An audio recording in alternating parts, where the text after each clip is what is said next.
let's dive into a situation that's really dominating the conversation in the world of MMA right now. Yeah, absolutely. We're talking about the UFC Heavyweight division, which feels like it's in a bit of a holding pattern. Yeah. Kind of stalled between the champ and the interim champ. That's exactly right. You've got Jon Jones, arguably, the greatest fighter of all time, maybe, but he hasn't been in the octagon all that much recently. Right. And then there's Tom Aspinall, the interim champ, who just, boom, exploded onto the scene. And he's making it very, very clear he wants that unification fight, like, now. So the core tension we're exploring today is this. Why is this fight, which seems like the absolute obvious next step, why is it delayed? What are the different ideas, the pressures at play, and what does this whole situation really reveal? Not just about the heavyweights, but about, well, the legacy and current status of one of the sport's biggest, maybe most complicated stars. Yeah, and we've been looking into all the chatter, what fans are saying online, expert analysis, reports about the fighters, the UFC itself, trying to piece together what might be holding things up. All right, let's unpack the heart of it then. This heavyweight bottleneck, like you said, Jon Jones, undisputed champ, Tom Aspinall, interim champ. And the desire for them to fight, to unify those belts, it's massive.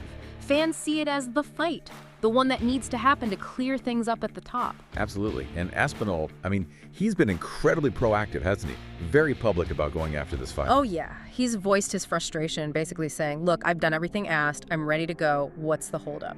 He's really been, he's been pushing hard. Media stuff, those social media call-outs. And you can't forget the rubber duck, bringing that to an event. That became a whole meme, a whole thing online. He's definitely turning up the heat. Yeah, he is. And then on the UFC side, you have Dana White. He's publicly said the fight is very close, called it maybe the biggest heavyweight fight they could make. Right, he did say that. But despite those comments, we still don't have an official date. No confirmation. And that gap, that uncertainty, that's what's fueling all this speculation and, frankly, a lot of the frustration we're seeing. Which brings us right back to the big question everyone's asking. Wow. Why? Why the delay? Looking across all the talk, what are the main theories, the perspectives trying to explain this? Well, a really prominent one, especially if you look at fan forums and social media, is the belief that Jones is, well, intentionally avoiding Aspinall. The ducking narrative. Exactly. That word ducking comes up constantly in those discussions. Okay, that's a strong claim. What are the reasons people give for thinking that? One big angle is financial. The idea that Jones might be waiting for a more lucrative fight, a bigger payday, maybe a bigger name opponent before he commits. So holding out for someone perceived as a bigger draw than Aspinall to maximize his earnings, maybe before he hangs up the gloves. That's certainly part of that theory, yeah. The thinking being it's less about the in-cage threat and more about the box office appeal from Jones's side of things. Interesting. Then there's another perspective kind of floating around, this idea of a lack of motivation. Some analysis suggests Jones just isn't feeling particularly inspired or challenged by the current crop of heavyweight contenders. Okay. And wasn't there that comment from Javier Mendez, the coach? Something intriguing about a secret? Yes. Mendez, who's obviously coached against Jones before, he hinted pretty strongly that there's a secret reason for the delay.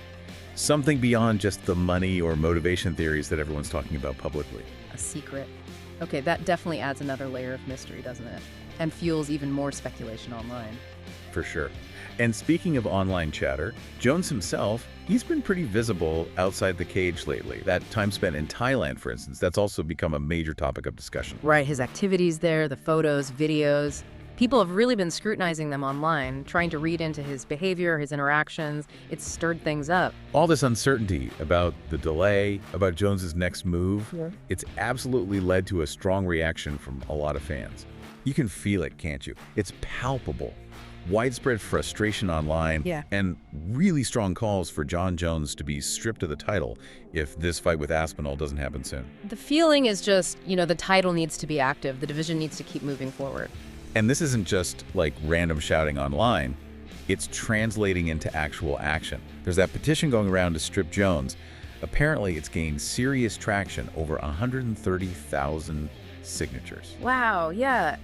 That's a pretty significant number. It really shows the depth of feeling among a big chunk of the fan base.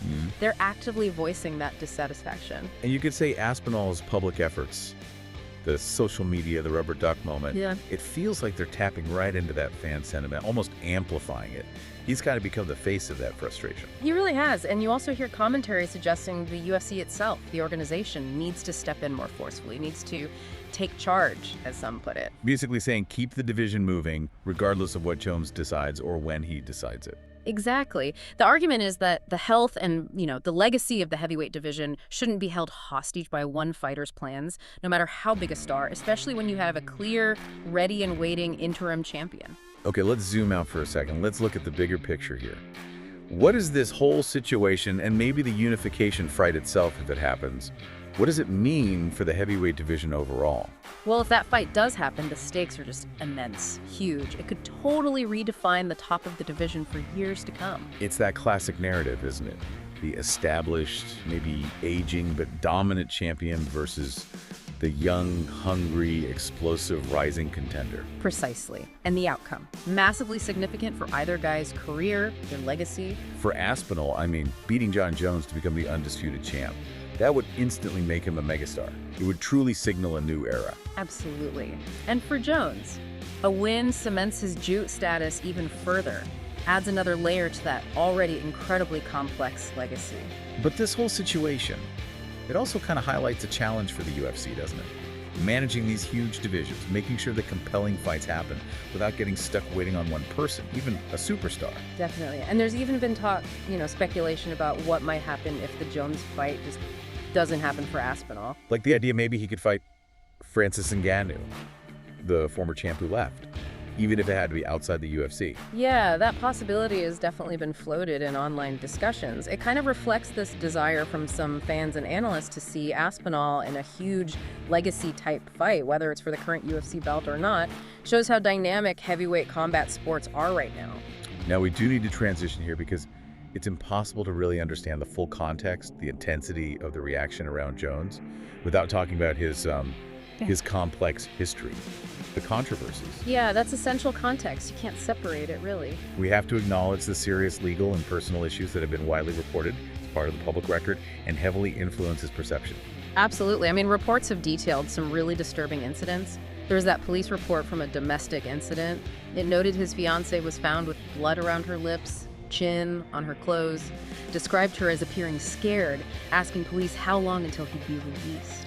And just heartbreakingly, those same reports mentioned one of their children apparently asking hotel security to call the police. Yeah, those details are stark, and they're widely discussed whenever his public image comes up. And unfortunately, it's not just an isolated thing. Right, there's the history. Yeah. The hit and run involving a pregnant woman, where he initially fled the scene. Reports said he came back later, but allegedly for drugs or money, not to check on her. And other arrests, legal troubles, pleading guilty to felony, tampering with a police vehicle in another incident. It's a pattern. Plus, the issues with drug use accusations throughout his career, cocaine, failed tests for PEDs, which led to titles being stripped. All of this stuff outside the cage, it's profoundly shaped how people see him. It fuels that intense fan commentary online.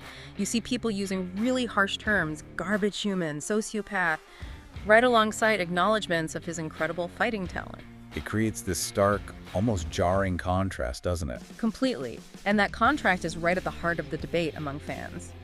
Should his personal life, his legal problems, affect how we view his fighting legacy? Can you or should you separate the athlete from the person here?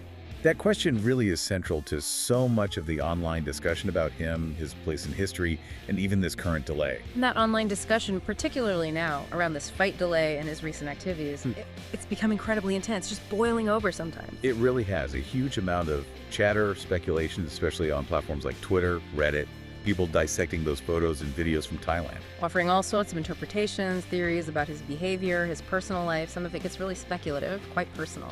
And it's important, I think, to note that a lot of this is speculation. It's people interpreting limited information, sometimes through the lens of his past actions. Definitely. The online space can amplify everything, right? Not all of it is based on confirmed facts. But it is a reflection of the public conversation that's happening around him right now. You can't ignore it. So, pulling all these threads together, let's talk about legacy and future uncertainty. How do these controversies, this history of delays, how does it all intersect with his, frankly, remarkable achievements inside the octagon? when we think about his place in MMA history? It's the fundamental tension, isn't it? With his public persona, his whole career narrative, he's done things as a fighter that are almost unmatched. But the shadow, the legal issues, the controversies, the fight delays, it hangs over everything. It constantly comes up. And looking ahead, what does the immediate future hold? Jones himself has hinted that maybe a fight against Stipe Miocic could be it for him, his retirement fight. Yeah, that matchup's been talked about for ages, and Jones has kind of framed it that way, a fitting end, perhaps. But then more recently, he's also mentioned being interested in, quote, fun fights. Against champions from lighter weight classes, right? Like Alex Pereira or Jamal Hill. Talking about that after a potential UFC 309 date. Exactly. Which does sound like maybe a shift in focus, perhaps moving away from the immediate need to fight the top-ranked heavyweight contender like Aspinall. Suggests his plans might involve different kinds of fights than the one Aspinall and many fans are pushing for. And let's be honest, his history. The legal stuff, the fight delays, it has held up divisions before. That history directly feeds into the current frustration people feel about this specific situation. It's not happening in a vacuum. So as we wrap up this deep dive, we've really covered a lot. The stalled UFC heavyweight title picture, these conflicting theories and pressures around Jon Jones, from fans demanding the Aspinall fight to speculation about money or motivation. And those intense, often really conflicted reactions from fans who are grappling with his actions, both his incredible skill inside the cage and the serious issues outside of it, the legal problems that are part of the public reckoning. It's such a complex mix, isn't it? Athletic greatness, the business of fighting, significant personal controversies, all tangled together. Yeah, it really forces you as a fan to think about what you value. How do you weigh that unbelievable skill, that in-cage success against the conduct outside the cage? Where do you draw the line, or can you even draw one? Which leaves us with this final thought for you, the listener, to mull over. If the current champion, someone widely seen as the greatest ever, seems hesitant to fight the clear top contender, potentially holding up the entire division, and carries this long, documented history of controversy and legal troubles, what does that ultimately signal? What does it mean for the integrity, the credibility, and maybe the future direction of the sport's premier division?